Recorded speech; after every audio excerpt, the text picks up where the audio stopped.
Lakle Inspector Tayai Ahanmamakta the lane night story tabiri basing mujem segurjamna taranok chobogloina nai kongnono khurumjari ngasi amuk puduna lakchari Inspector Tayai chamaga kungamari subatangka Yamo Oh Yamo Kaidorge Nang heg lakpasina urong thororga lakpasina Kaidorge me Yamo losendribu kaino Ngasidi football semi final na mi loina langna dran lore as lekai gi hanuana halaman punamak gari da tongdra khoi gi tongmam le hodre me o phare kaino mayam do gari da sanna ba tongalo akhoi gari le sidi gari dum sache as yamo ngasidi bonche pura mai hogodori ni ko ngasigi nana ogi commentary sidi pura aroi bini aine togodori siu yare ibani na commentary pi base mi bonjeng phong khangde na nan Gangmai hebra karino aduna su police station dele hubudo mana ga hairakpodo yam nungai tini commentary ga pi dok tali era haning ga hajunu da bon wa hali de khoni kaino bon ge support na langdana kana langdoino don thinba ben khongjan ba mi aroi bi de toro kan sida yamu kan dise chana ba tokse akhudi gari dum chalase mayam gari dum thawro na haidro adubudi yamu mi surudi chalone na harama bane ado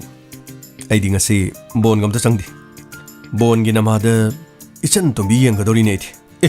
koi no haisibo ichan to bi yang da commentary di kamai tawde ba commentary di nang na dum tawro aidi ichan to bi dum yang le jarki moi gi mabung du su phamin na ga bon yang karan turan khangde da akoi se seran turan u ba sidane yamo hauji ti karim tu uroida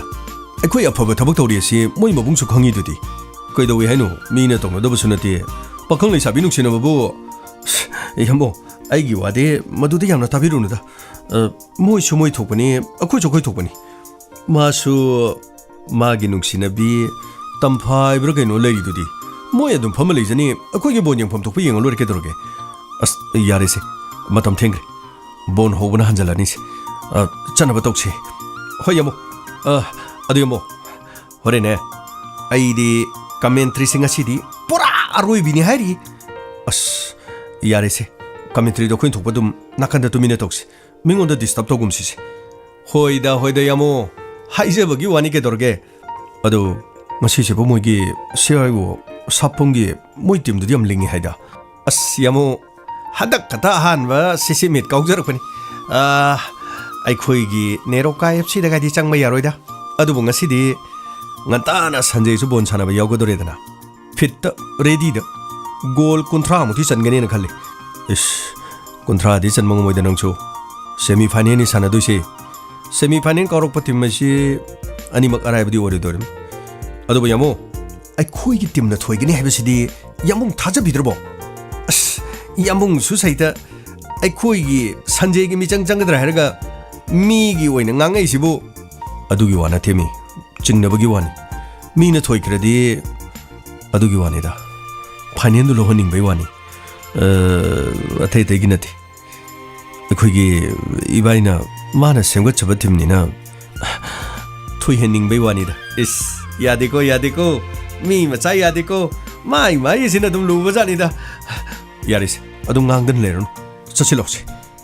hoyamo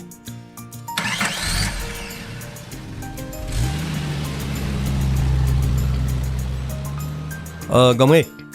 Sir Ako gi team do sem sabalo rabo Lojari sir Ado ngasidi semi final bon che fazani gi ngasini Kana le hoduri kana laktori Sir pagidi me ampono maloina saningi hai sir adubu station da loina solon chilaga bon yang bacha pe yada bani na sir khara dile hobu ta bani sir ngasi jat pakangku sina hayeng final da yeng da tare dina sir hoi fare chana batoksi Lambi de paso ngai dino leri Fagni sir Akoi sem sabalo jare sir Pare dudi Akoi chana batoksi Rajen Sir Ngasidi Bot semi final Bol yem goina khoi chalage Station chi Khar phajana nga kale horone Sir Kaiso gai belite sir Horen Akoi live to dum yeng jarage Pare Adudi Akoi chalu ge ko Phani sir Ngamai Gari thoro Fagni sir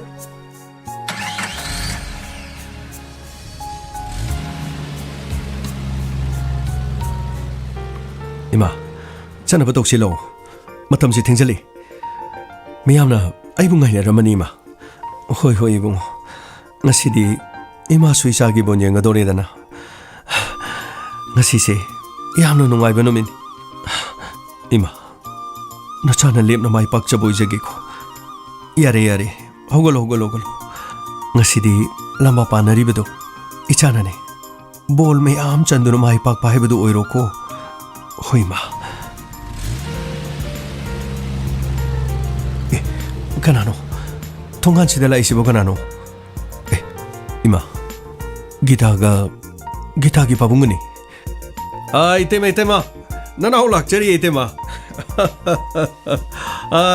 Itema bonsi. Koi hek yong baga. Pungkai muler ga hobadi aranida. Itema lobalak cheri. Ibungo. Lobalak trasu. Akoi dumla asu yahabadubo.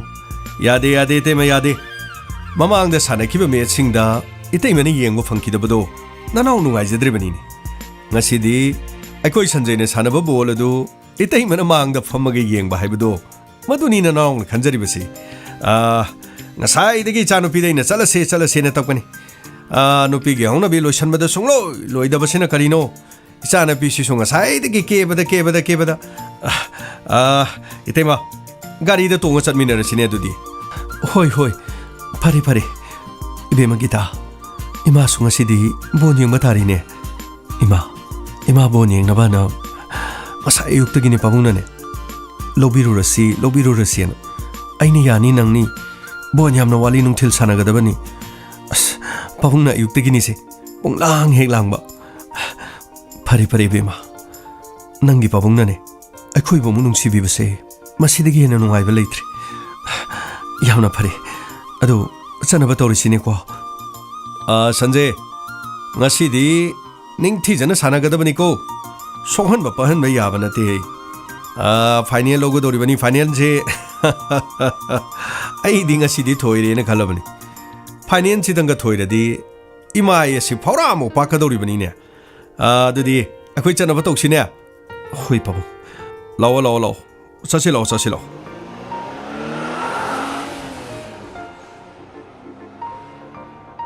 Toino. Tablo. Toino. Sana, Tayai. Ay loy shalabani. Mi loy chana krabo. Mi loy na chana krabray. Kangjay bungdo. Mi na chalamaro. Masay na krangana chasyaraga. Dum tawdana lay. Ay di nga say na lorabani. Ako'y papungoy mahado. Bol yeng asidi. Moy suyaw na haiba. Adu gineba. Adu di yam na fayna. Aidi pabuna lohong bo kuidre na sat pagaya daw mahaludre aduga pabuna so hariba ibema sana nang labra pare ngasi di namane aine bonyeng masi yaw batari ne he isa no pisi mathanda thadok ningdraba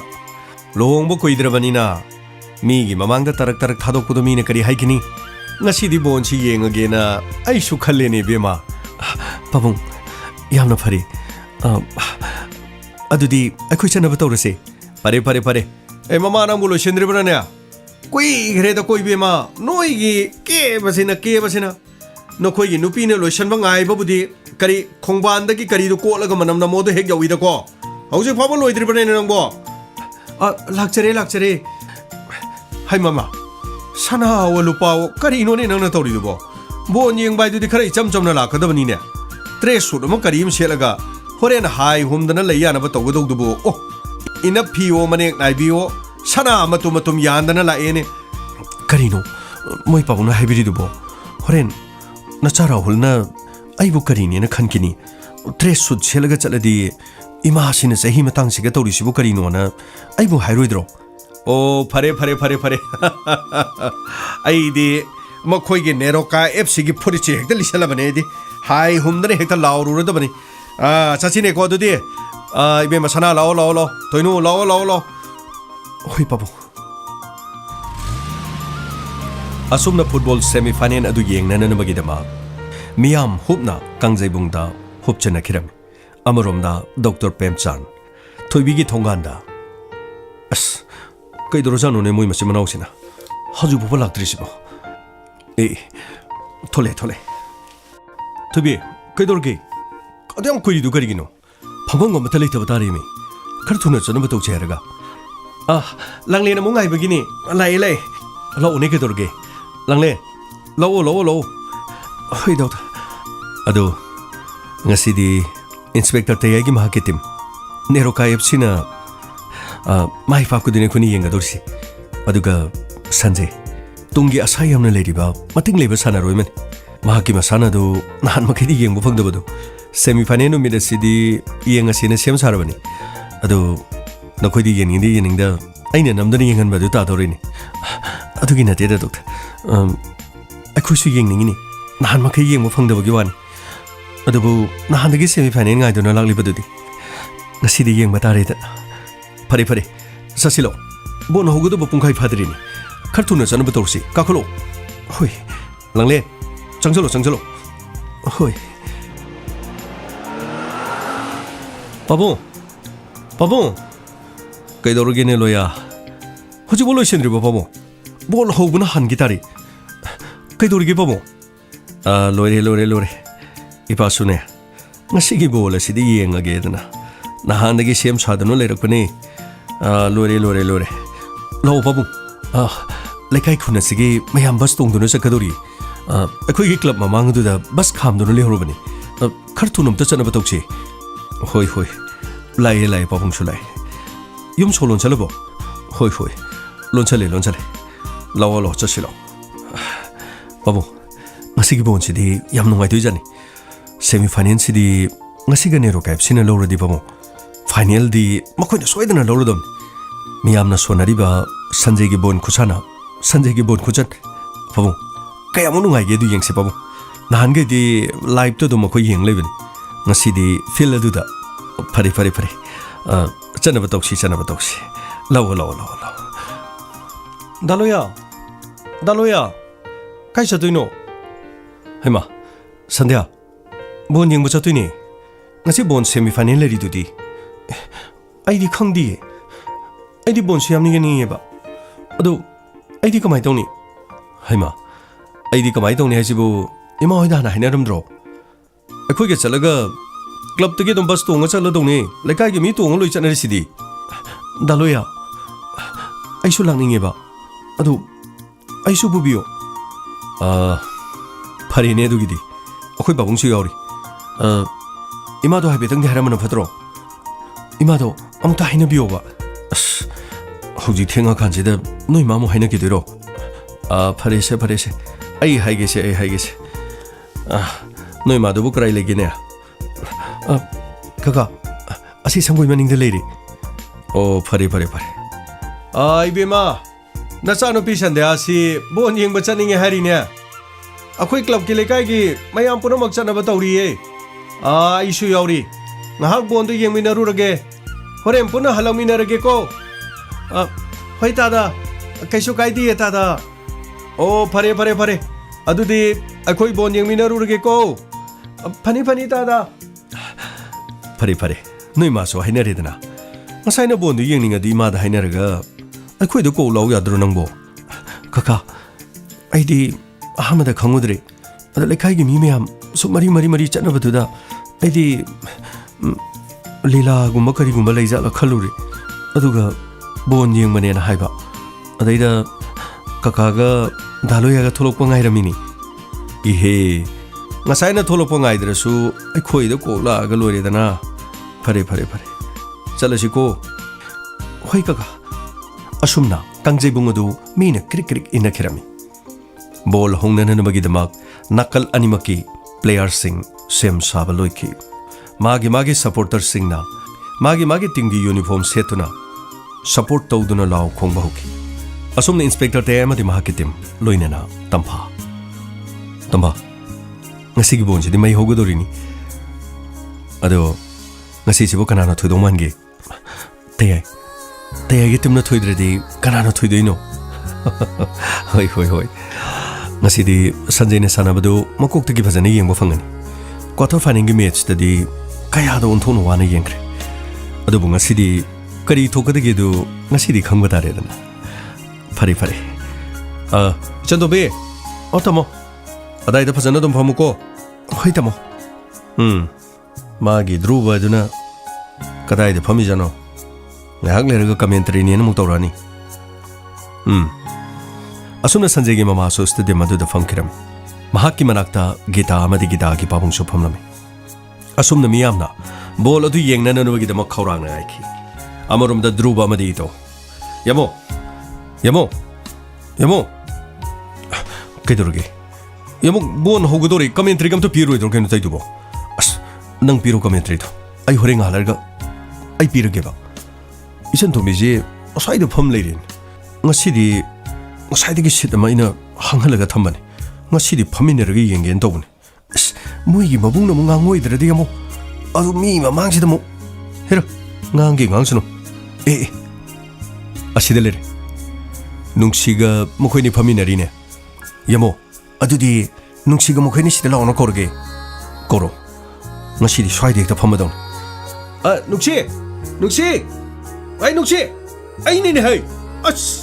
nangi nungsi bani ne oi silong ne tarbo kaidorge dai to bona dum yengo kaino oi sida phamjilo noi ni gi phamong khai lau sida lo Sanubi,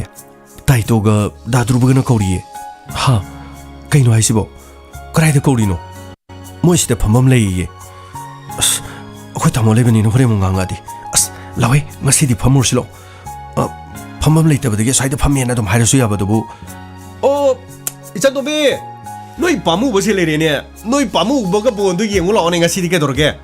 Law, Sida Kakalo, Sida Laoba. Lay, Yamo.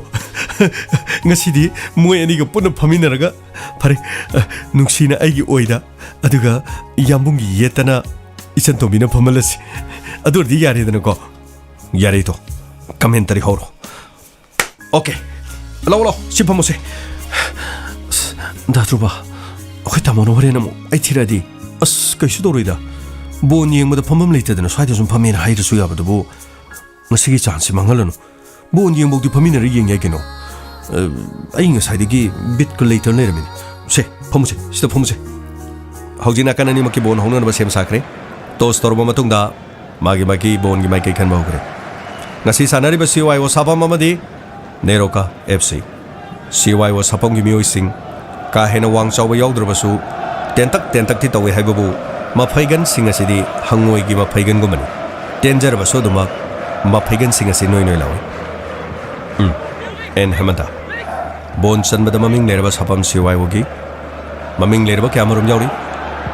neroka FC gina sanjay number 7 hauji bon hogre ahan ba bon che hobuga wakhan yamna leina bol asi pass togduna amana bol che pass tongnari masing yamla ba mage supporter singa seranga sigi match sigi damak thawai hamna bol asi yengni bon asi mayai degi ka hena lengba ngamnadri adubu amana hek paibaga amana munba bonasi kaufum khangdaba haibadu wari semi final jorki batti mani mangsi adumak lingmana amana mabu henjina bangamdri CY was sapangi supporter singna khanau taba makai makhoi gi player sing opening thogot poina lauri amarumda sanjay na bon pairi basi maningda mu hanthakre yamna hatuna ngasigi goal asi chandana nanba sanjay honari matang sabai yengdur goal salagi haibagi wakhan matagum bol asi maningda sangna kauthak masigi mathangda Rajendro sapam CY wogi team back na bonus paikre masigi matungdi Rajendro na bonus wang na kokale masigi matungda Santa na bon pairi Santa na bonus paiba du Neroka FC ge tomra bonus paikre tomra bonus pairega bonus chenchali adubu bonus pass out drama mathanda chenchali ga bonus chenchali adubu as wang over zakre tomba maming khakta tomba ko bunatana bon sanaba matamda no ba bonda ki karoga horupagi hunabi bon karokpada no ba ki arumba amadi bon ge arumba nisi magi masada iwat pagum taw masina ayama matamda mahana kawba bonus si over head chal masina lekai sne mahaki maming si over tomba hariga maming shodo makhang over toma bon kau khru matungda bon adu kharaga pass toro haiduna Sanjay na haibagi mawng ama tawkhre masigi matungda Rajendro CYO gi Rajendro na bon asi paikre bon asi pairaga kaupung khangdabadagi makhoi masen pass tawduna maning amuk handa mamang amuk kaukhat amang bi sanabagi mawng da bon asi sanare hauju phawbagi di bol asi kanana thogedagi haiba nakanani makoina haiba ngamdre amana maga henadana yamne ing tapna bol asi sanare bon asi khelemna paiki kelemna bon asi leiduna puri adubo bon asi kaupung khangdabadagi maning da sang namuk santa dandaki santana bon asi Rajendro da mupiri Rajendro no mo bon asi kelemna mupiri kelemna bon si chenchale kelemna bon si chenchale adubo neroka FC gi over tomra bon asi nga kre loina over tomra bon asi mun kre over tomra bon asi sang na korki loina na Sanjay da bon asi phangi Sanjay ne pare bo bol si Sanjay gi makhong gi munna ba laksi lei Sanjay gi makhong gi laksi na monare adubo Sanjay gi bol si mulaga Sanjay le mai da thoro onki karim to warning alite Sanjay ya sopan le yaude phuk hogalaga hana gumna muk sem saduna lekle masigi matungda Santa da bon sangna piki Santa dagi kelemra bon si chenkhale kelemra bon si sangna chenkhale adubo amuk hana over tomra bon si amuk thakki over tomra bon si munki over tomra bon si chensangi over tomra bon si sangna chensalba matungda over to bon kaupang phangkhide aw taki koisau narba Eroka FC gi coach na bol chanba hayu haibigi mong da sign taw amarom da CYO sapangi supporter sing isai bu sakpane don bu thinmane makoi gi hona bidum tawri piro haiduna lauri adu bon se pikide miki so hari miki si kari haino bon si mina logini haibu mali miki so hari masigi matungda bon si sang no over tomana bon si mukaukre maminga chap chana ba bon khokawni over tomba hari basini mane he kaw basi over yamna second madagi mai maming si over tomba haina kaw bon si sana kaw thorok digi santa ki bakut ki bon si Sanjay na puki Sanjay na bon si chenchal ki gol me ana puchalaki dubu bon si mon khre amadi out take bon chan madi ngom kidre yamo mu piro commentary se ai yamu ware ai nungsi ga wari mu ngakten sanage ba adum piuge dorge ai second half ki matung dei toge ba first half ki dinang toro ba pharini ngasigi bol asimi yaman kibadigi bol asimi yam gi minina bol sanaba masi maisana bang hoki khoba khuduna supporter singa ngasigi bol asibo support tori nakanani maki ojog ori score CYO sapam 0 loinana Neroka FC 0 nakanani mo bon chanaba ngamdri bon pirak tabagi player singna launaba saunaba kya yauri maraksida goal sunning madagi chanba phangdaba player suyor amaromda coach na goal chande half time yor kadore haiduna sauduna nakandagi lauksan ba pot pakya tor hojina kanani mo ki bon siam kana sanari kelemna bon si pairi kelemba digi Rajendro digi hemanta na bon si sang na santa ta kokole santa na bon si chenchile CYO sapam su araibo edori bon si amna kana bon si thawai wasanai amromda Sanjay na bon si paikre Sanjay dagi bol si tomba da muksana kauki tomba na bon asi goro da piki goro na bon si muksana kaukalaki tomba na bon sum paiki tomba dagi Sanjay da bon si mupiki masigi matungda Sanjay na goal si chenchale Sanjay na bol si chenchal ko matam da D box manung da foul matoroki adubu referee ne karigumba mata foul pikide masida Sanjay na referee da mahakna ningam da bafungdoi adubu no fet tawduna mahak mafam adu ge mukchen thoroki yam thona haigalaki masigi matungda hemantana bona si sang na kokale CYO sapang hemata bona si kaukro matungda santana bona si fari santana bona si kaukro matamda tomana bona si munki tomana bona si molama matungda Sanjay da bona si upiraki Sanjay na bona si upaiki Sanjay ne goro da muksana bona si piki goro na bona si chenchali goro na bona si chenchal matungda Sanjay da bona si chenchali Sanjay da bona si piki Sanjay na bona si chenchal matungda Sanjay na thadna goal chanki goal na amina boli Nuchi I love you Yamu, bon chale, Yamu, ito, bon chale. Ito dobi, aku nak gol, macam ni. Sanjay si orang ni, as, macam mana nanjan kiri ni, si betari ni Sanjay si, bon chale macam harau dan nanjan kita si betari ni. Tanpa, bon si macam ni, kari pawi, yang mana nungai itu. Aku jangan tu midi, kari cakra ke, si dah maning dah pemudai ni, kari cakra, am tiup, Tayai, drubo sulak ke bani na, mui ke pemina ramani, aiso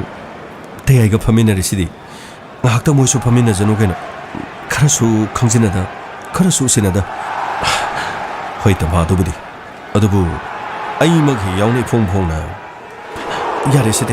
bol ma chan kre si bol se ma hogu dorisi yabo hangsi di gol se khoi ma chala bani na makata na commentary se dum phisi gi ko masi matung bona hokre bona hor matung de khele mana bona se sana ko khale masi matung da Rajendra da gol se CIO sapangi Rajendra na gol se pai ki masi matung da CIO Rajendra na bona se par matung hemanta da sana interki bol amachan kiba asina makoi leibi ya kidre loina na makoi gi course leimai da makutum asina sudu na mahak gol chan kiba stigi leibi ya dre amarom da santa da bona si sana ka ki santa na bona si chelaku matam da nerokai fc gi gauro nerokai fc gauro na bona si pai ki gauro na bola si pairaga toma da sana ka khalagi masi matung da toma na bola si chenthore maning thoga bola si toma na chele toma sanjay da khaidu ne toma sanjay da khaidu ne asma ge horu bi tong dori do as over sana ka over sat khre over toma maminga kaya da chana khraba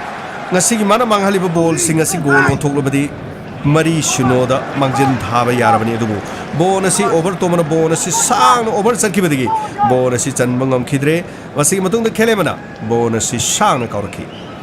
masi matung da kauroliba bon atu inaw macha neroka fc gi inaw macha na bonasi paiki masi matung da bonasi gana sam da sang ilki gana sam na bonasi paira matung da gauro da pastor ki gauro da pastor ko digi tomba dagi Rajendra na munki Rajendra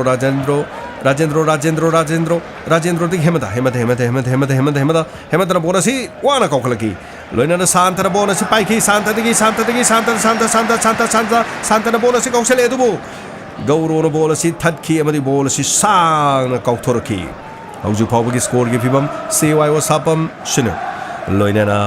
Neroka FC 1 masi matuna bola si Sanjay na mukpure Sanjay na chelo di bola si Sanjay da mi taramu omsengre loina na Sanjay nan thupangam khidre Sanjay leimai da tu dono lehore masi matanda bola si chendro pore hemantana bola si thajale adubo hai silava Neroka FC ki goal ki bola si phaki bola si phabaga wana ka kholaki loina na inaw masagi mo khong da mukta khre inaw masana bola si karom da pisi haduna o yet yang dono lady mase mathangda gauro da bona se mu piraki gauro na bona se mu pairaga to madamo insilaki masi matungda gol asi asang whistle ma khongduna hap thakre yamo sire yamo akuna gol ma sanbisti yamna nuai kamai tongni hawbuda ngari ngasi di Sanjay ne hat trick phangdoini gol ohum digi di mahak taroi Yamo isan to bise moi maguna thira moidro as thigi thizunu da chen gi bezuna taba bon yeng mina babu kari gai ge as hoi de ambo do budi nungse bon si bukam doge taito ai di bon yeng budi taito na commentary pi besina masina bu hena nungai re da ha aseng bro haijibo asengmane taito bon sanariba mi singse maming sum ta khangde taito di yamno maming si seng na pare loina khangame ba kana bon sanariba no kana cheliba no maming ab ta khangdabane ba taito na seng na haiba sida aidi loina khangjari nanawai di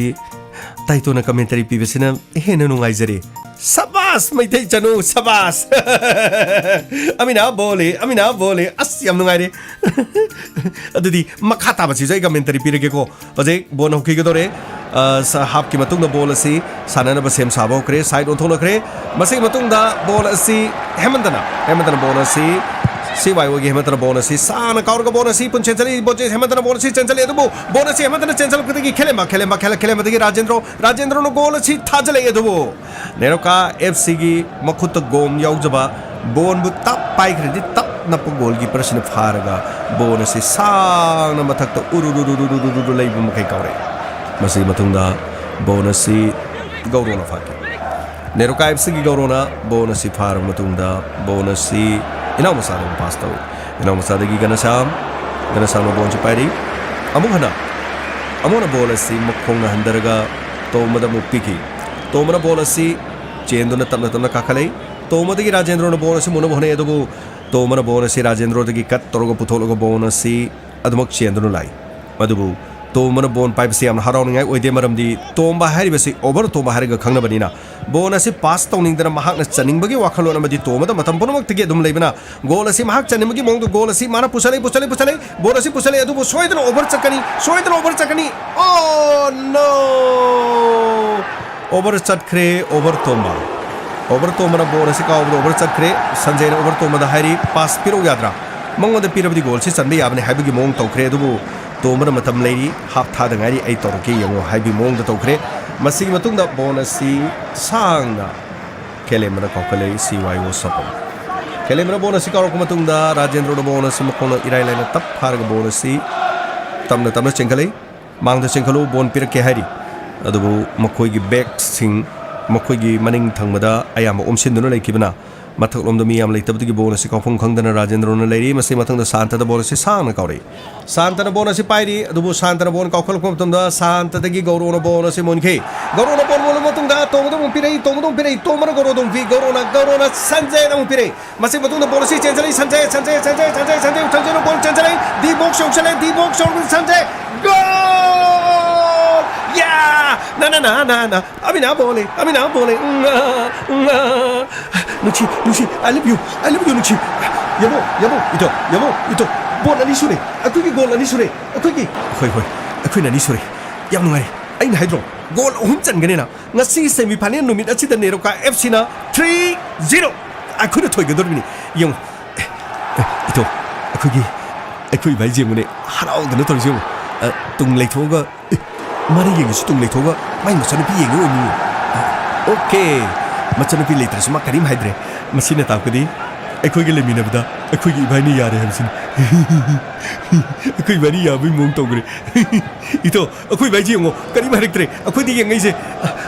sir akoi bod yeng jari sida nungsi ga ichan to biga sida le sir akoi ga puna pona dum yeng jari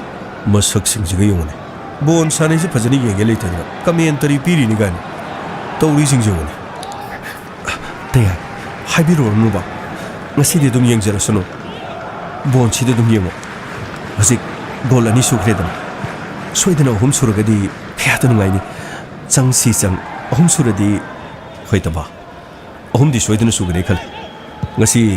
hum chalabadi hat-trick bangdoin asomna CYO ge supporter sing langlamba sing adu makhoi gi team da goal ani chansan ki basti gi makhoi leibe yakhiramde masigi matung da ball asi ningthijana sanjay ga masigi matung da neroka fc no hojik su laksana sanari yamo kedorgito ai commentary piro nangado piro ko finendo ai muk toge ba hoyamo adu yuana tida da phami ba hanje ngasai sanjay ga lamina ki asi sanjay gi mama orom do man sanjay gi mama orangani ngasi di semi final mi sida mama se ur yamna nungai jarangan masana gon janna su uraga koba khudra ngasai de gi tori siu neroka fc gi supporter sing siu isai usakone langolangane bolo ge da su koidre ahum suna matanga chalabadi yamna nungai ge dabani yamo minute manga sid goal chan magam dradi yamo soidra changani nanau commenter bithar charak haujena kanani make ona ball score gi phibam CYO 0 neroka fc 2 loinana ngasi gi ball asi neroka fc na ball asi yamna laksana sanari loinana CYO sapam gi kangusu goal asi hantok na namagi damak makoi gi maike gi aroi bi honari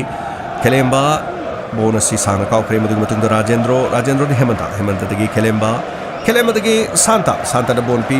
santa si bon pairi santa adu santa na kau ko bon asi gorono pai kre gorono masi matung dagi inau masada pi kre inau masada gi ganasa no bonasi goalkeeper da tapna hanta kre goalkeeper na mokong na sang na makaure masih batung da tomba bonasi pai kre tomba na bosi chale tomba sanjay da piune tomba over tomba sanjay da piune nambo kari no nang thong di bo Kanino mas bonje. Au tagrin. Matam di khajik tangar. Yemo. Moi injury time si kaya laikrege. Injury time minute ama makai khak leine. Ngasi di aso pan yaw da banina. Minute ama makai bo phadrin. Oh. Goal si amo ama tang chaladi phatong ni se. Ito like khor minasi. Sanjay ngasi goal hum chan da ba yada bani. Masigi matungda bonus se tomana pairi. Toma dagi goro dagi inaumasa dagi tomba na bonus si sang na kauraga. Gana sam na paiki gana sam dagi hemantana munkre hemanta dagi rajendro na bonus si paiki matungda rajendro na bonus si para matungda kelemba dagi wang na bon si santa ta kaur ke dubu santa dagi bonus si kaur pachina goro na paikre goro dagi bonus si para matungda tomba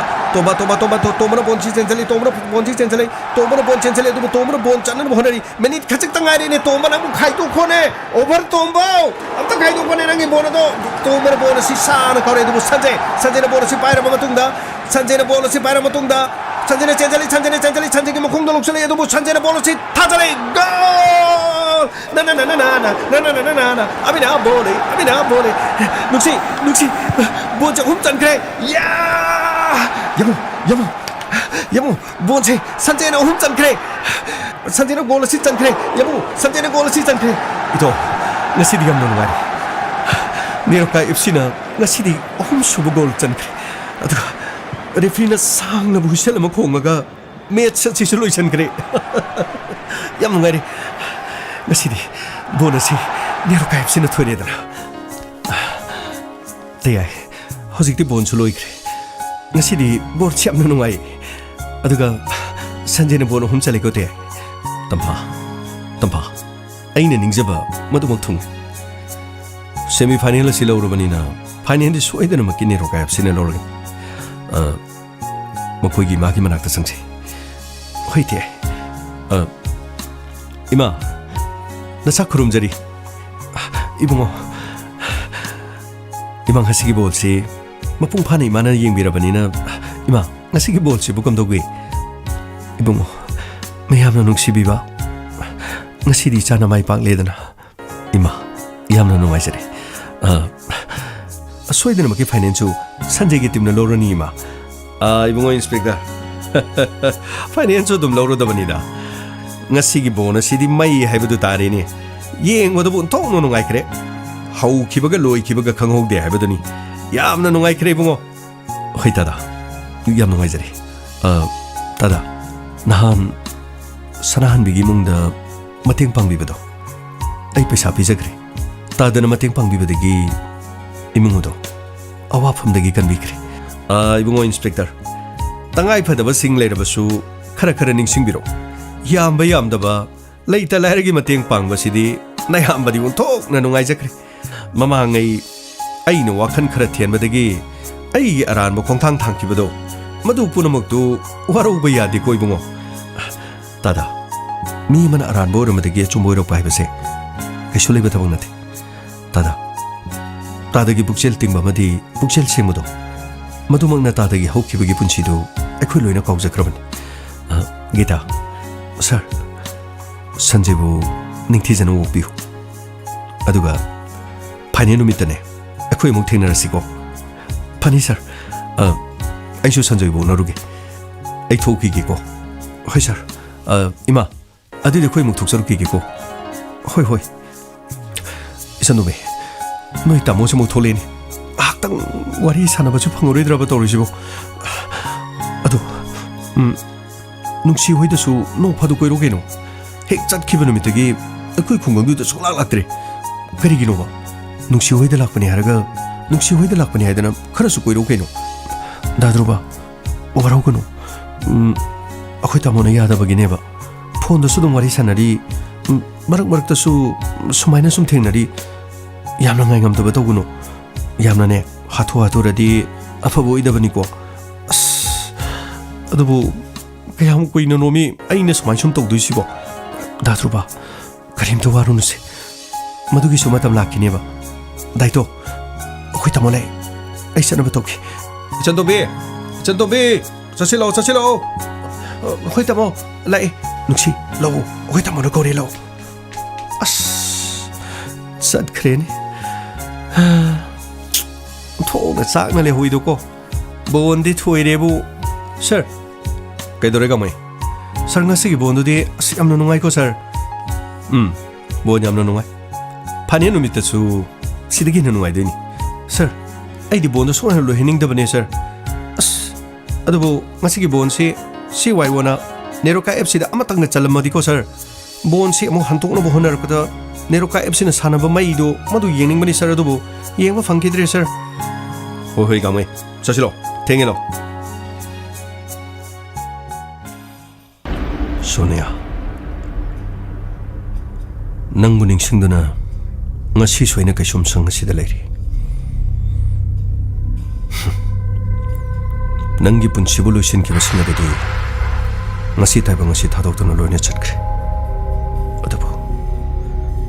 ꯑꯩꯒꯤ ꯊꯃꯣꯏ ꯑꯁꯤꯗ ꯑꯩꯅ ꯅꯪꯕꯨꯗꯤ ꯃꯤꯀꯨꯞ ꯈꯨꯗꯤꯡ ꯅꯤꯡꯁꯤꯡꯗꯨꯅ ꯂꯩꯔꯤ 소녀야 ꯍꯣꯏ ꯑꯁꯤꯗ ꯂꯩꯁꯤ ꯈꯪꯕ꯭ꯔꯥ ꯑꯁꯤꯕꯨ ꯀꯅꯥꯅꯣ ꯑꯁꯤꯅꯤ ꯑꯩꯈꯣꯏꯅ ꯊꯤꯔꯛꯂꯤꯕꯗꯨ ꯑꯁꯤꯅꯤ ꯑꯣ ꯑꯗꯨꯗꯤ ꯀꯝꯗꯧꯕ ꯍꯥꯏꯕꯕꯨ ꯈꯨꯗꯣꯡꯆꯥꯕ ꯌꯦꯡ ꯇꯥꯔꯦꯗꯅ ꯑꯁ ꯑꯗꯨꯕꯨ ꯑꯁꯤꯗꯤ ꯏꯔꯥꯏ ꯂꯥꯏꯗꯧ ꯃꯥꯟꯗꯦꯗ ꯃꯁꯥ ꯃꯎꯒꯁꯤ ꯌꯥꯝꯅ ꯐꯩ ꯀꯔꯤꯅꯣ ꯃꯥ ꯇꯧꯏꯁꯤꯕꯣ ꯕꯥꯔ ꯆꯤꯡꯉꯤ ꯃꯥꯜꯂꯤꯅꯤ ꯃꯁꯥꯒꯁꯨ ꯍꯨꯃꯥꯡ ꯀꯥꯔꯒ ꯃꯇ꯭ꯔꯪ ꯀꯥꯔꯒ ꯂꯩ ꯑꯁ ꯑꯩꯈꯣꯏ ꯊꯕꯛꯁꯦ ꯄꯥꯡꯊꯣꯛꯄ ꯌꯥꯒꯗ꯭ꯔꯣ ꯄꯥꯡꯊꯣꯛꯄ ꯇꯥꯕꯅꯤ ꯃꯇꯥꯡ ꯃꯇꯝ ꯆꯥꯅ ꯌꯦꯡ ꯇꯥꯔꯦꯗꯅ ꯃꯥꯅ ꯇꯧꯈꯤꯕ ꯄ꯭ꯂꯥꯟ ꯑꯗꯣ ꯃꯗꯨꯒ ꯆꯞ ꯃꯥꯟꯅꯅ ꯑꯩꯈꯣꯏꯅ ꯇꯧꯒꯗꯕꯅꯤ ꯃꯇꯝ ꯌꯦꯡꯁꯤ ꯀꯔꯤꯝꯇ ꯆꯤꯡꯅꯍꯟꯕ ꯌꯥꯗꯦꯀꯣ ꯑꯩꯈꯣꯏꯅ ꯖꯦꯜ ꯑꯁꯤꯗ ꯆꯪꯉꯛꯏꯁꯤ ꯀꯩꯒꯤꯅꯣ 마기 마탁다 방통나는 bagidam mafam asida akuna sangduna sangpanatini mana heisingna jail asida sangaga loishan gibadu khangedra haujikti mabu mafam asida loisalaga aikoi amuk thokkiba tabani aikoina thabase pangthokpa matamda aikoina ni khanganba yadi ꯑꯩꯈꯣꯏꯅ ꯅꯤ ꯈꯪꯍꯜꯂꯕꯗꯤ ꯑꯩꯈꯣꯏ ꯑꯗꯨꯝ ꯂꯩꯊꯕ ꯐꯔꯦ ꯍꯣꯏ ꯑꯩꯈꯣꯏ ꯈꯨꯗꯣꯡꯆꯥꯕꯗꯨ ꯌꯦꯡꯉꯁꯤ ꯉꯥꯏꯈꯣ ꯃꯐꯝ ꯑꯁꯤ ꯃꯤ ꯑꯇꯣꯞꯄ ꯇꯥꯍꯟꯕ ꯌꯥꯗꯦꯀꯣ ꯏꯔꯥꯏ ꯂꯥꯏꯅ ꯃꯥꯕꯨ ꯃꯥꯏꯊꯤꯕꯤꯕꯗꯤ ꯉꯝꯃꯣꯏ ꯈꯨꯗꯣꯡꯆꯥꯕꯗꯨ ꯌꯦꯡꯒꯗꯕꯅꯤ ꯍꯣꯏ ꯐꯔꯦ ꯂꯥꯎ ꯇꯨꯝ ꯂꯥꯎ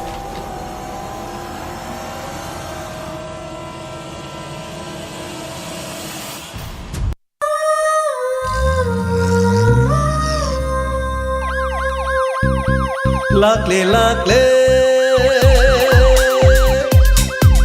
Inspector Tayai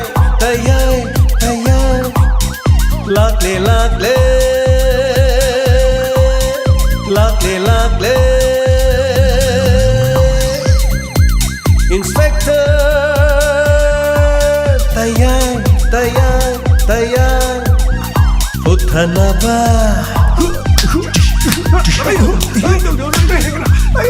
Kanbinaba. Thank you, sir. Welcome. Uthanaba. Kanbinaba. Inspector Tayai.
Thamoy sena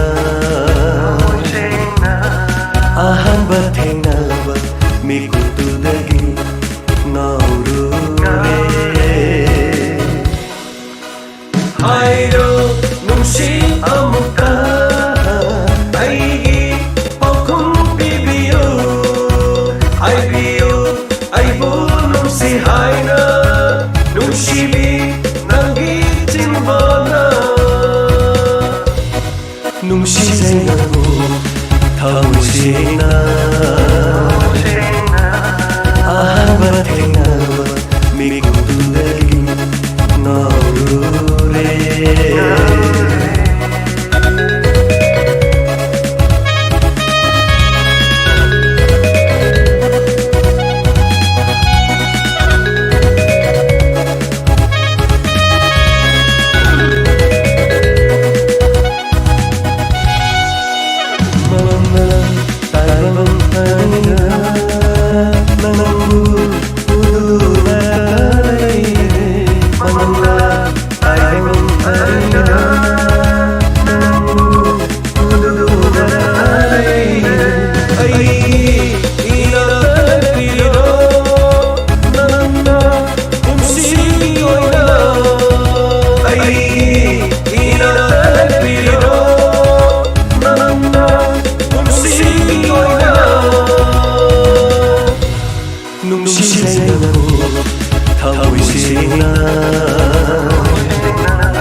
Thagachari isai mate makatang kudol tamjabani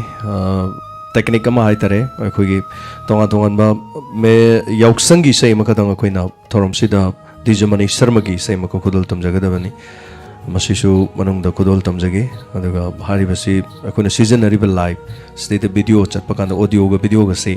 chana da bahai tare to first time nga se gidi do masigi try se koi mai pak bahai tare si yasu yare so try ma tok jabani thank you so much hanana thagachari nga se gi tangkak se tabir ga dongi thamoi da kari fawi boge miyam na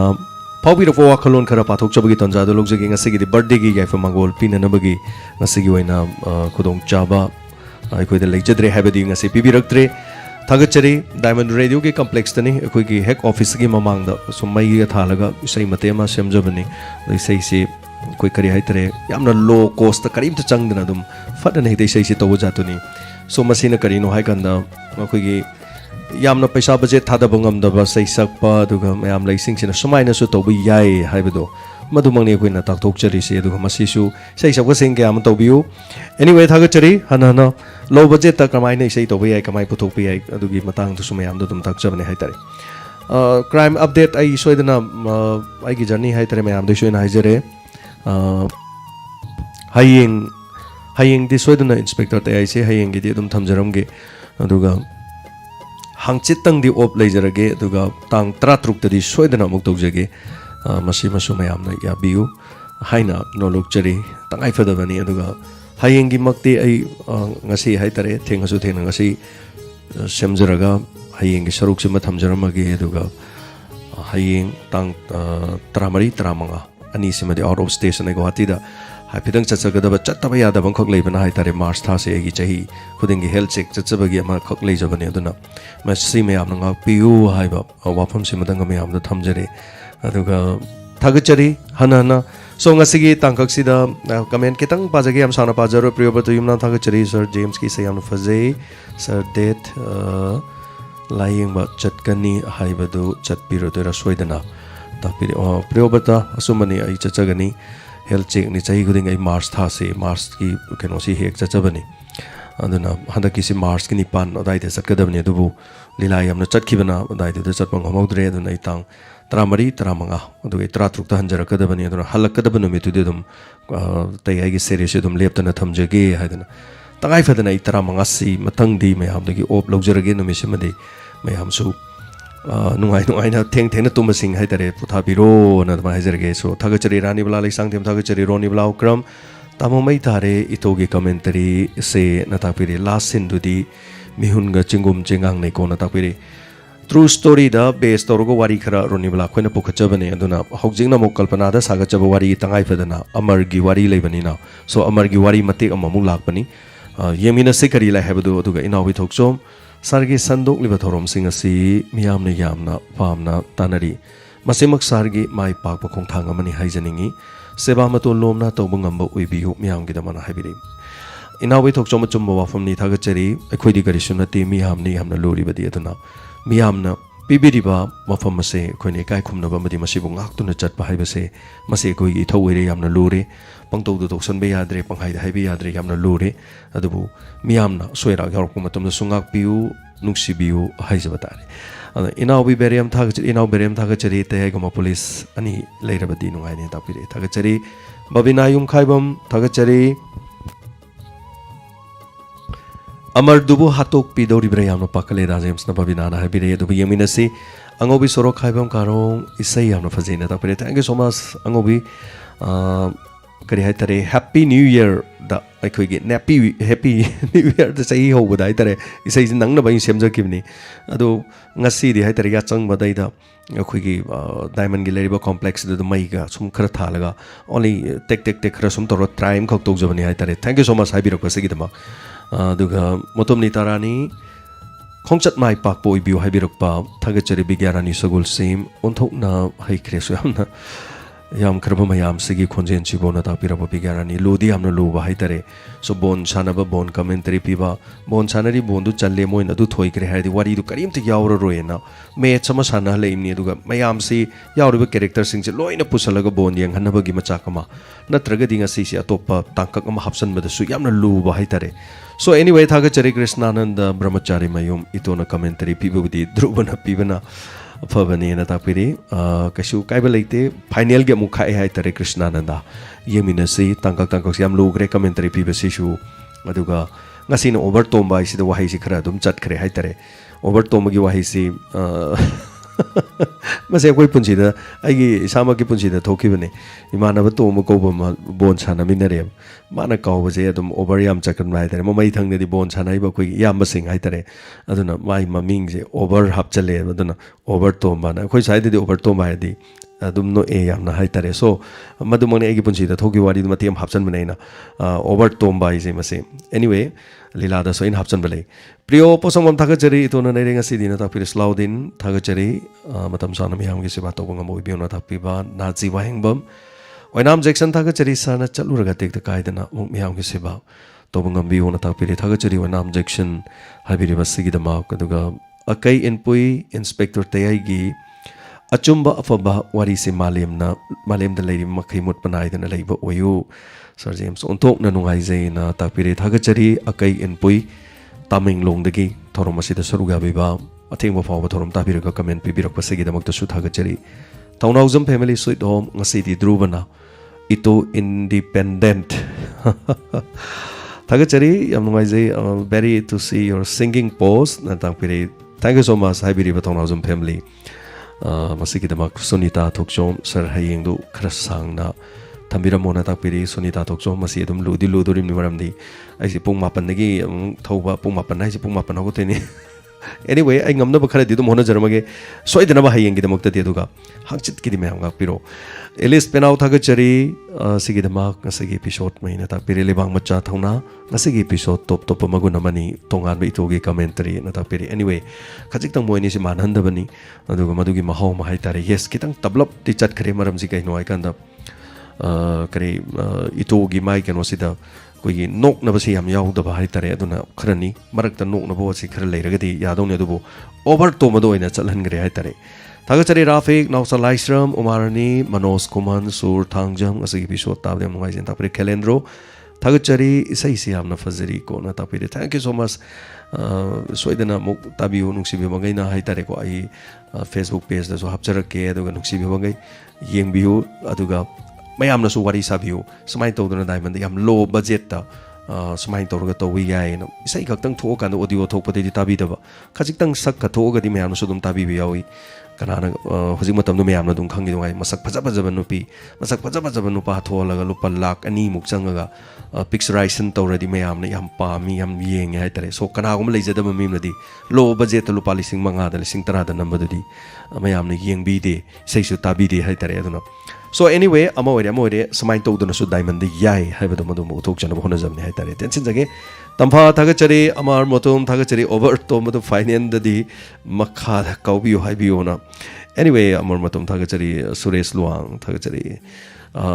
suresh luang na number pipire Guwahati da call tawbiro ai legani na tapire suresh thank you so much haibirakwa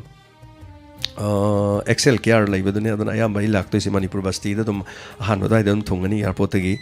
then dai tigi amuk na e haitare mathang nongalaga chapda hospital do nakpa ayuk ta appointment pung 3 leiraga pung 2 makhai hengdoi ni pung 3 tagi na pung 12 faw na haitare ate test me am tawdoi ni so thagachari suresh luang haibirakpa thank you so much adum na haibirakpa sigi da magduga jaya lampala pam thagachari ngasi wari si mai tapire arvin Yurembam thagachari ngasi isai laksalakpaduda soiramale khalure haibire anyway thagachari thank you so much Alice Penau thagachari over tomogi matang haibire ibem salai maten tha thagachari wa sargi talent thagachari isai tahan biba sargi khongsa tekta kaidana haibire thagachari mayam su tekta kaidana dum lebiramu soidangam da bhai tare tekta kaidana ngasi thorom sri yaubiri basing soida ngamdana dum leibiramo kana amata soya ngam yaubiramganu aina hanjarakpa matamdasu mayamgi thogaladuma soidana ngamna na hona jagi haina hajagi khelendro motomni tarani amor motom tampha thagachari henbi laisram thagachari aduga sanjay si ronaldo korosi number 7 thagachari sur thangjam sir finance the over tombasi maning the thamse na tapiri anyway nungairani finance over tomasi maming adum yaurani mayamna chimpha puramni na finance over tomasi adum kaino mata holasi haitare so over tomasi chimpha purani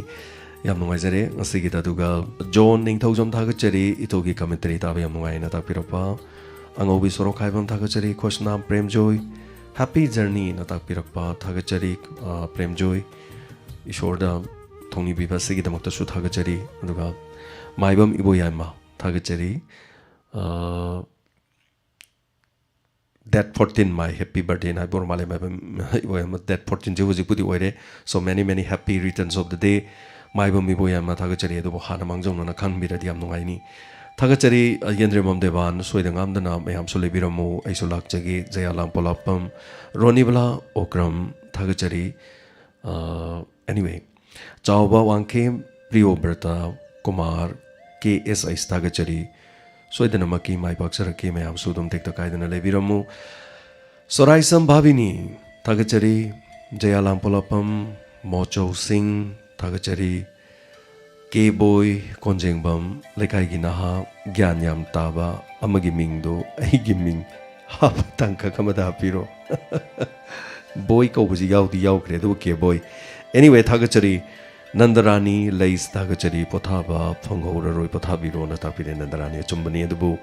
mayam gi thogal chini hena loi hai tere kesu kaiba leite hayeng thajaramaga hayeng nungai na dum ganna dum potharaga chatkiba da su journey da su dum anyway 45 minute katane thagachari mayam tekta kaidana lebiu section na lebiu soidana maki mayam gi dama hayeng gi kunga manga suba episode hauji semjaga dorimi mayam gi damak thamjaramge aduga haribase hayeng soidana tabiu pungpam asimaktada till then matom adu fawbagi mayam dagi lapthokjagi aduga mayam so tekta kaidana lebiramu tang 36 tramuk iramdam sanale baksina mulakjagi so amohana mayam gi thogal adumak to bungam boijagi taibang mapudu nijari mayam su section lebiu so ngasigi damak tadi tabi ribasing mayam punamak bu james saigurjamna matang asin thorom lesin jabagi abdu lujari punamapu khurumjari